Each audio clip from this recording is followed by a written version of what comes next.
I remember back when I was a little shit having my fun with PlayStation games, which isn't to say that I don't have fun with them anymore.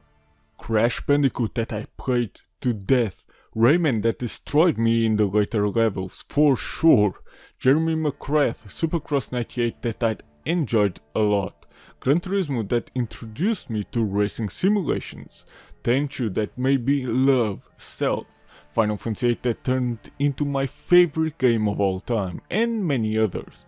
And among all those others, there was Driver. And at the time, I was already in love with racing games from Gran Turismo through Crash Team Racing to Ridge Racer Type 4, or any other racing game for older consoles. So when I was introduced to Driver, I initially thought that it would be another racing game like those. Maybe even another racing simulation. How wrong I was. And before I even start, I've played the German version of it, which is why you will see German text all over the place. So I will translate it here and there, matching the English version. But don't worry. As far as I can tell, both versions are identical in every way. Outside of the language, of course. And as a side note, I fucking hate this Platinum Best of Essentials shit. Which is why I finally got the Black Label version and now I am a very happy camper. When I was recording Driver though, I didn't have the UK version yet, so yeah. Well, Driver is anything but a racing game. It's a driving game where you chase dudes around or go from point A to point B or drive away from the police, even though you are the police. But there is a story behind all of this. Meet John Tanner, the main protagonist in the game and the one you will control. Or at least him in his cars, because you won't be able to walk around here. He is an undercover cop, an ex-racing driver, that is now working for Lieutenant Mackenzie. His job is to investigate a criminal syndicate led by a man called Castaldi, and to do that, Tanner needs to work his way up as a wheelman.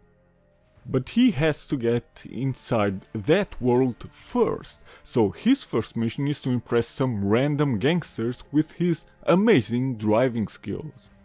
After that, he gets missions to drive from here to there, chase somebody and some other stuff, until he meets Rufus. Rufus then leads to Castaldi and finally Tanner is able to work for him, with the goal to take him down. But Tanner finds that it won't be that easy. He clearly knows that the syndicate is screwed up, but by that point he also started to realize that the police is also screwed up and possibly both are working together. So how should Tanner react now? In the end, it all leads to an attempt of Castaldi to assassinate the US president, but Tanner is there to save the day. And oh boy, that mission will enrage you, but I will get to that. So, looking at it, Driver actually has a story, an actually decent one as well, but it can be a bit hard to follow because once you've missed who is who, you are gonna get confused. The cutscenes are also weirdly thrown in there. Some are even so dark that unless you've memorized the voices of who is who, then you've lost the plot. And this despite there not being that many cutscenes in the first place. But granted, despite all of this, the scenes have a certain style that would have worked well otherwise. But don't worry about scenes like these. The first time I saw it as a kid, I thought the game froze or something, but no, it just has to load from cutscene to the voices coming from the telephone. And yes, it happens every single time. I'll admit, however, I never really understood the story up until I've played the game recently for this video. That's mainly because I actually never cared about it, especially not when I was a little shit. I just wanted to drive around. My idea back then was, who needs a story in a driving game? Screw this. I was really stupid back then. Okay, I'm still stupid now. And since the last time I played Driver was over 15 years ago, at least with the purpose of beating it, well, yeah, better later than never though. But once I've paid attention and understood what's going on despite it being a bit hard to follow, I like the game more now than ever. And now it actually infuriates me that I did not care to pay attention to the story back then. Sure, it's somewhat of a typical undercover cop story about a dude that finds out corruption is all over the place, even where he least expected, and he starts questioning if his friend, the police, is really his friend and whatever. And that kind of story may have been present in a lot of movies from the 60s up to the 80s, maybe even later, but since I wasn't really into movies back then, I still rarely watch them today. As a kid, I didn't really catch on to any of this. Since I've mentioned the period around the 70s, I would say that Driver basically is the 70s as a video game, and this amazing opening alone sets the tone. Playing the game itself, the kinda corny but funk music is very appropriate for the period, including how the camera drives around towards you, and I love every second of it. That simply enhances the style of the game. Driver is so 70s, the 70s are actually jealous. Okay, seriously though, if you find the time or have interest in watching some of those late 60s and 70s action movies like Bullet or The Driver, you will see why Driver, the game, exists the way it does. And watch Starsky and Hutch while you are at it, because the series also influenced this game. You will see a lot of similarities with those, especially The Driver. Now, I don't know how to explain this, but Driver has a slightly grainy look and corny feel to it, similar to those movies back then, and that is simply amazing to look at and experience. The heavy feeling and somewhat hard to control cars are awesome, but if you don't have much experience with driving games, it can turn into a frustrating experience. And yes, the heaviness of those cars, the fact that you have to fight to keep the car straight or even on the road, the fact that you can see and even feel the suspension struggle with the bumps on the road and while turning, the roaring sound of the engines, the screechy tires, all of those are simply beautiful to experience in a video game when done right, and Driver really does it right. If you've ever seen the movies I've mentioned, I strongly recommend them, then those do the same thing with their cars. We can all thank Reflections Interactive for what resulted in this game. People today might know Reflections for Watch Dogs or something, and that they are part of Ubisoft these days, but remember that they worked on Driver prior to any of that. And Stuntman, but that's a series for a different time. Trying to keep the car on the road, trying to avoid other cars or even the police, driving fast and getting the corners right is a skill that you necessarily have to master to get anywhere, because this game certainly isn't a cakewalk. So, get good, bruh! From chasing to escaping, you will need to not just be a driver, but be the driver. Which is why the very first mission actually challenges you, a mission heavily inspired by the movie The Driver. The usual misconception is that this is the tutorial level, but in reality, it's not. Just like in the movie The Driver, your first mission is to impress some gangsters before you can even work for them, attempt to drive around, and go after your actual mission. Yeah, let's not forget that you are an undercover cop and what your actual mission is. The parking lot can be challenging the first time around for sure, and I can understand people getting frustrated with it. But actually, this is a very good thing, because this mission tells you outright that the game won't have mercy on you, and surely enough, it won't. But still, you shouldn't give up. Keep trying, because it's a very rewarding feeling once you beat it.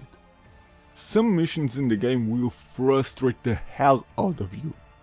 Being it because the time limit can be rather short and you better drive perfectly, but will give you an amazing feeling of relief if you barely manage to make it in time, or because the police will act as if they are in Destruction Derby, or because other drivers can't drive for shit and will suddenly change directions without you being able to anticipate or avoid it, or because of whatever else.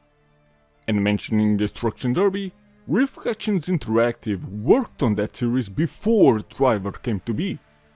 Looking at how the police react and smash into you, that might explain a lot. And since I've mentioned the time limit as well, not every mission has it, but the ones that do will force you to drive as perfectly as possible. If you are near the goal but the police is still chasing you, you need to get rid of them first. Remember that. But coming back to the parking lot, I simply love it. I remember as a kid having difficulties with it because I didn't even know what the hell they wanted me to do, and I certainly didn't know what a slalom was, and like most people, I didn't even bother with the actual tutorial. Yes, the game has an actual tutorial mode that explains exactly how to beat the first mission. If you need help, just take a look at it unless you wanna make your life harder. But once I knew what the requirements exactly were and how to do them, the next challenge was to do all of them in just 60 seconds and with less than 4 damage points. And no, I still did not look at the actual tutorial. So overall, the order to do the list was important. And sure, I had some frustrating sessions trying to beat the first mission as a kid, so I can understand when some people just give up on the whole game because of the parking lot. But damn, the first time I beat it, I felt like a king. So if you cannot clear the first mission, don't give up on it. I did it, and if I can do it even flawlessly today, then so can you. Once you beat the first mission, an amazing game will await you. A frustrating one as well, at times, but still an amazing one. And then you will understand that the first mission actually is a joke, compared to some others that are ahead. You will start in Miami, then go to San Francisco, then Los Angeles, and finally New York. Once you've beaten the undercover mode, then you will have access to all of them in the free-to-play mode, where you can simply drive around and explore. Actually, it may be a good idea to just drive around in Miami and San Francisco in the free-to-play mode first before going to undercover mode. You know, to learn the cities and possibly their shortcuts. But learning the cities isn't even the most important or challenging part. That would go to handling the cars themselves. Especially the one you drive in San Francisco feels harder to control because the thing is so sensitive when turning. At least it seems like it to me. And never mind the fact that the city loves its elevations, so that makes it even harder. Seriously, I think it's the hardest city to drive on because of it. Considering how the car controls, once you've made a mistake up or especially downhill, unless you avoid jumping, then you've made one that you most likely won't be able to correct unless you keep the car 100% straight and hope that no other car is in your way. Because as soon as the car lands, it still bounces around a bit and is hard to control. If you don't keep the car 100% straight, then you will have to embrace that wall, tree or other cars that you most likely are gonna crash into. You will pay big time for every single mistake you've made. So like I've said, driver has no mercy on you. Persistence and patience are key here. But that's how the cars from that time should feel and control. These are by no means bad physics. The cars handle beautifully actually once you've managed to somewhat master them, and driving them in all 4 cities is amazingly fun. Obviously, driving in rain makes everything far more challenging than ever before, so certain missions where you will have to drive on the wet will take a lot from you. Also, driving on the grass changes the handling of it as well, so pay attention. People consider the first mission in the parking lot to be hard, but seriously, if you know what to do and how to do it, then it's very easy actually. Sure, it requires skill to beat it, but at least it doesn't require luck. Some missions actually require some kind of luck to beat them. The AI is not predictable at all, since each time you restart, the cars will usually be in different places and also react differently. The same goes for the police. And yes, that is also something that makes driver even harder. It simply is not predictable. But I like it. However, the one mission that really requires all luck you have in your disposal is the infamous last one, President's Run. Or since we are looking at the German version, die Fahrt des Präsidenten. That will take everything from you, and sure, while it requires some kind of skill to even be able to control this piece of shit car, you probably never needed as much luck before in your life. Yes, this mission is nearly 100% luck based, and that is the part that I hate the most about this mission or any other game that does the same damn thing. It's not the fact that it's hard as shit to beat a level or that you require a certain amount of luck. That's normal in games or in life in general. It's just the way it is. But when everything comes down to mostly luck or luck only, then I go, okay, fuck this shit. Because it doesn't feel rewarding or satisfying to beat it. Ultimately, it will seem like you just had luck in that specific run, and that's the only reason you've managed to beat it. That's the reason.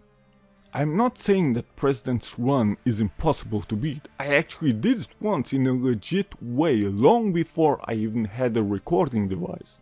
And even then I needed 8 hours to finally beat it with a shit ton of luck. And a new controller, since I broke one because of this mission, I will admit. I've tried to do it again for this video, but 6 hours later I still couldn't do it. Therefore I went, okay, fuck it then.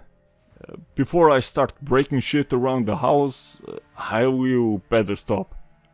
And by legit beating it, I mean without cheats, save states, emulators, the glitch that makes the game think you've actually beat it or anything like that.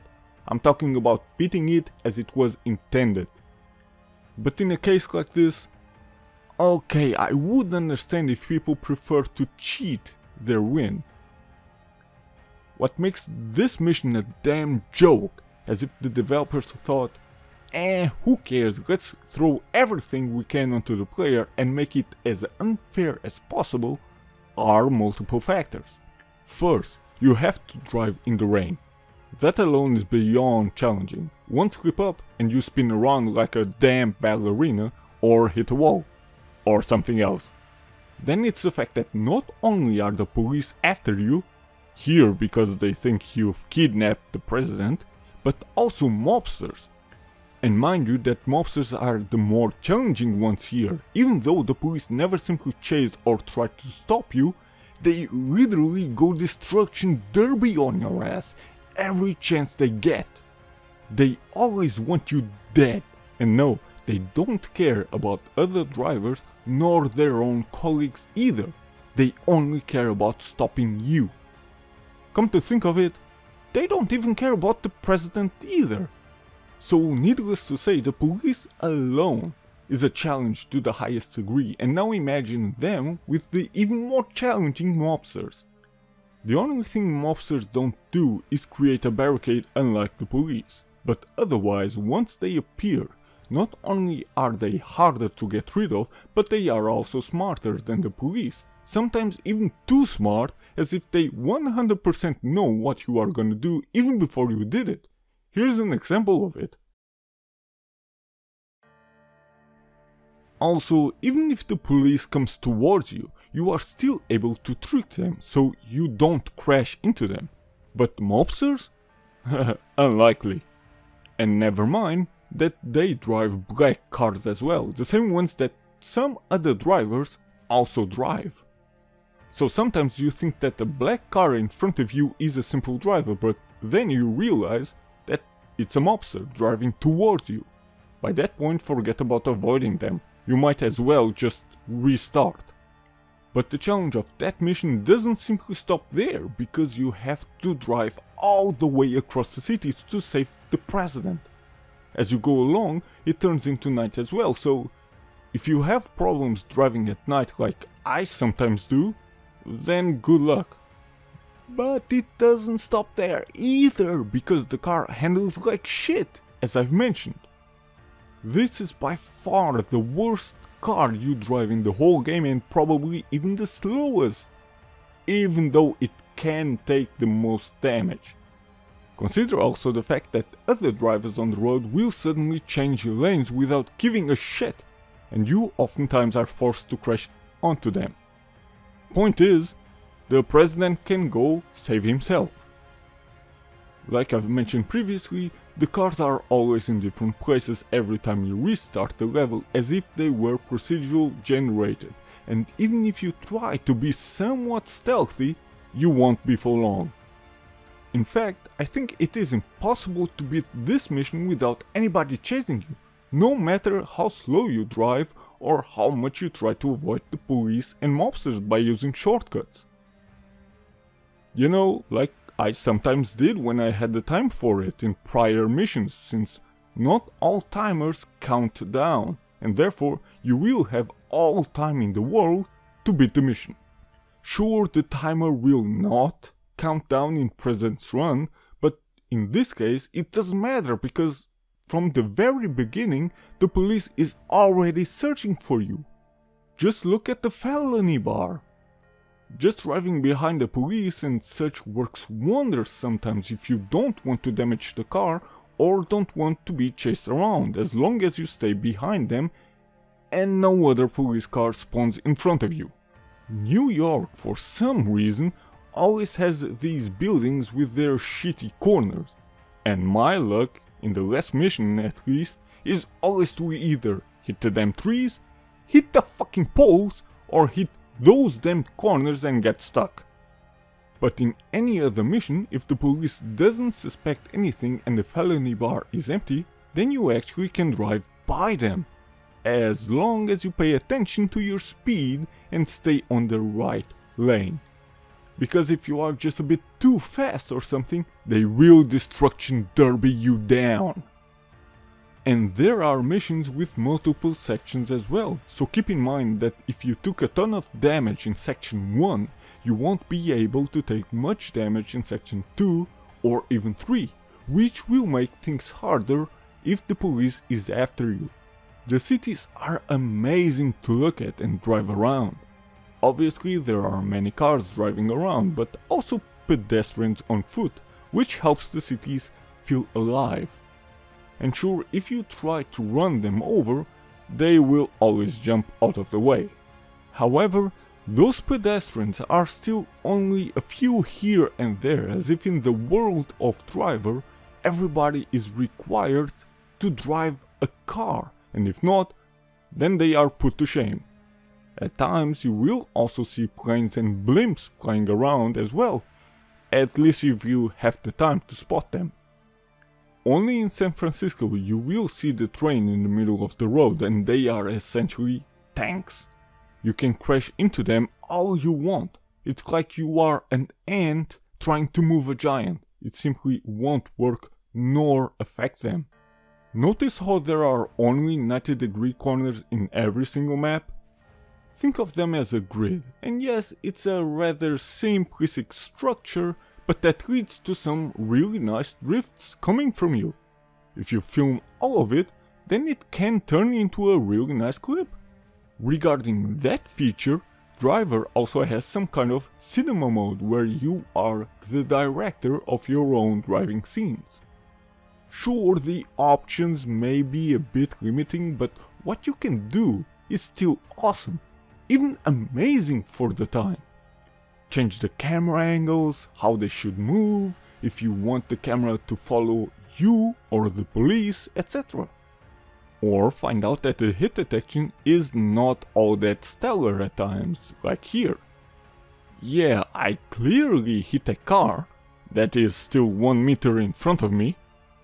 Or you find out that the police suddenly disappears.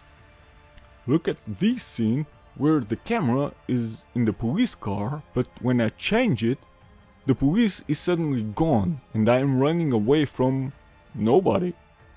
Yeah, Driver has a few glitches here and there, however, most if not all of them actually come from the PlayStation 3. Since I have a bit of trouble recording footage from my actual PlayStation 1 and for some reason my recording device refuses to record footage from PlayStation 1 games on a PlayStation 2, for now I had to use a PlayStation 3 for this. A test PlayStation 3 to be exact. But it also happens in any other model from what I've seen. I also have a PlayStation 3 Slim and the same thing happens. Suddenly glitches like the one with the police will happen, or the menus get all screwed up for some reason. Fucking weird. Finally, between many missions you will find yourself in your hotel room, similar to the movie The Driver, and you will have a few options in your disposal. Like go back to the menu, options, select mission, etc. Yes, I said select mission. Certain missions will branch into 2 or 3 new ones, with some dudes describing whatever they want from you. Accept one of those and there you go. And while that certainly gives the game replayability, it actually leads to a single ending. But hey, nobody can say that more missions are a bad thing, right?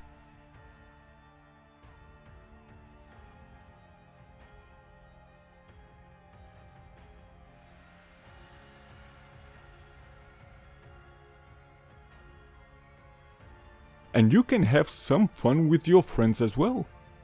Okay, maybe not in a local split-screen multiplayer kind of way since Driver doesn't have it, but you can do some extra missions like chasing and stopping another driver, escape the police, trying to survive against destruction derby loving police officers, etc. Or just do some laps in a limited amount of tracks. It's all about the time though. So what you do is, for example, try to escape the police in a certain amount of time and then pass the controller around so your friends can try to beat your time. Yeah, it's somewhat simplistic and maybe it feels a bit more like an afterthought, but hey, it's more content. Nobody can complain about that, right? But just like simply driving around in free mode, those challenges can actually also help you out in getting better and better. In the end, no matter how frustrated or angry I got at times, no matter if I beat a mission on my first try or only 8 hours later and broke a controller, I simply cannot hate Driver. In fact, I love it, outside of the last mission, that one can kiss me where the sun don't shine. I love the challenge, I love the graphics, I love the overall feel, I love the cars and how they handle, I love the slight quirkiness of it, I love the sound of the cars and the music, I love that you just drive around, I love the style, I love the game through and through. It certainly is one of my all-time favorites for sure, but at the same time I can understand when some people criticize it because of its challenge. Driver throws you into the water and expects you to learn how to swim out of desperation, at least if you cannot swim at all. Maybe that's the best way to describe this game. But man, once you beat that mission that has been taunting you for hours, or you manage to control the car beautifully, like in the movies I've mentioned, then you will feel like a king.